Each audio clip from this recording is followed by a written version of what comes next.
Retro Rewind. Retro Rewind. 20 years of radio history, celebrating over 30 years of the greatest songs ever made. Hi, this is Dennis DeYoung, and you're listening to Retro Rewind with Dave Harris. Retro Rewind! This is Retro Rewind. No, so but it wasn't that wasn't in the back of your mind. So listen, if we cite behind the music, and I really don't want to give them. No, you can talk about it. It's all right. Well, I remember you and I called you like 5 minutes after it aired, and I think all of us were just left. What the hell happened here? Yeah. I think on both sides. For that matter, well, yeah. I would like to have seen at some point all the footage. Yeah. To see if there was more balance to it, yeah. and I have heard, although who knows, right? That actually I've heard from some pretty secure sources that the guys were extremely upset with it, and I'm not sure why exactly, but unless there was an awful lot of stuff that was left out, that because look, they're trying to create tension and drama and protagonist, antagonist, and all that kind of stuff. Ultimately, I will say this to everybody: if Being in Styx was like what it was portrayed in Behind the Music, I would have never stayed in that band. Right? Who would have? No, nobody. It was not like that. Of course, there are differences of opinions with people, and of course, there were problems from time to time. But we really had a lot of good times together, and we made some really pretty good records. And I looked at it; it just looked like some sort of caricature. And of course, it came at the most inopportune moment, in that, and it wasn't my eye to be. When I found out about it 2 weeks before they were gonna start filming. Because I guess either VH1 or I don't know who went to who, but the guys in Styx agreed to do it, and I thought, why now? Yeah. How could this be good for anybody? Because we're really in the throes of a divorce. Yeah. And at those moments, the love that did exist, it can really feel brutalized, as people separate, and I think it was just the wrong time for us to do that.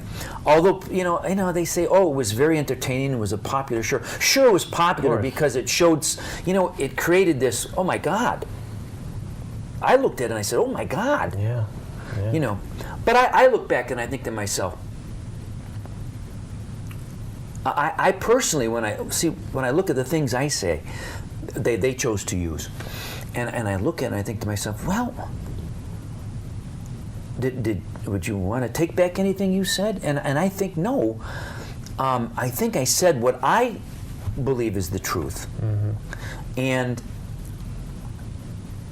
I didn't have anything bad to say about the band or the guys, because I just didn't feel that way. No, the thing that I thought was very unprofessional, I've said many times, is that if you've got this on, I think they made a DVD and sold it. If you've got this at home, if you go to YouTube or whatever, notice how Tommy's clean shaven after. In other words, they went to him, to those guys, then came to you and got some dirt or whatever, and then went back and got reactions. Well, and then he's clean shaven. Yeah. I thought that was very.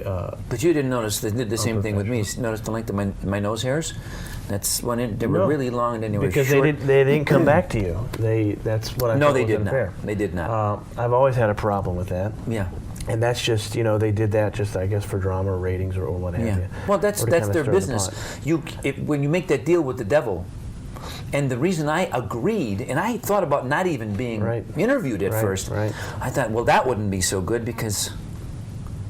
What I was going to say about Behind the Music is they made it act like, or seem like, the artists, or JY and Tommy's, that you weren't a rocker, or you couldn't do this, or that was their job. Yeah. And that's why I say to you, or ask you, if that was part of the fire behind the writing process of this album to show not only them but everyone else that, hey, you got me wrong. I can do this. I've done this. I can still do this. Because there aren't a lot of ballads on this album. Well, like I said, I didn't start out trying to do that. I was encouraged to make this kind of a record, and I would just go back to what I'd said before, was I gave myself permission to do that. Right. And because I couldn't turn to one of the other guys for a particular kind of song, well, then I try to write it myself. Yeah. That's really all I can say. And really, I just want to get on, and you have to have this on the interview.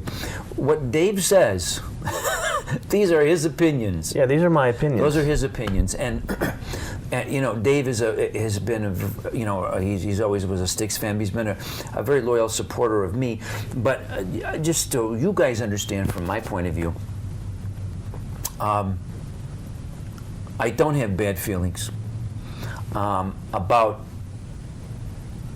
what happened anymore. I've moved on with my life.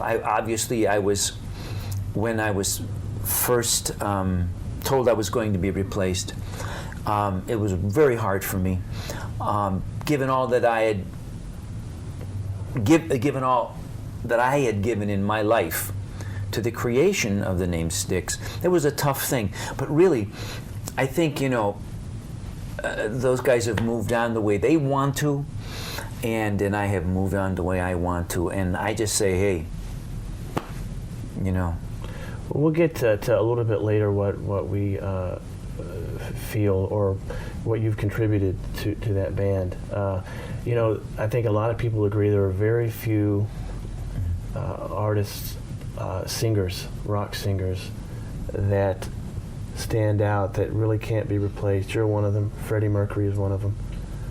I just don't. Steve Perry. I know what you're saying, and I don't disagree. But we all know what Charles de Gaulle said: the cemetery is filled with people who thought they were, indispensable. But I think what you're saying is, and I agree. That's people that think that, though. I think it's hard to duplicate anybody vocally without sounding like the Rich Littles of rock and roll. Well, that's that's what I'm tough saying. to do. You, Steve Perry, maybe Lou Gramm, bless him. Freddie Mercury. Those are for you four. Those are significant voices. Yeah. That you but I would go so far as to say look at Van Halen. It's just not those four. I would say if you went to almost every lead singer that had a unique style, they are difficult. Just to also but there's replace. only a handful in the rock era right now. There's only a handful of you guys that are significant with your style, with your singing. They can't, like I just mentioned, Van Halen. They're in the Hall of Fame with both David Lee Roth and Sammy Hagar. Yeah, and I like both versions. I believe me too. I'm in there with them. I was the third vocalist.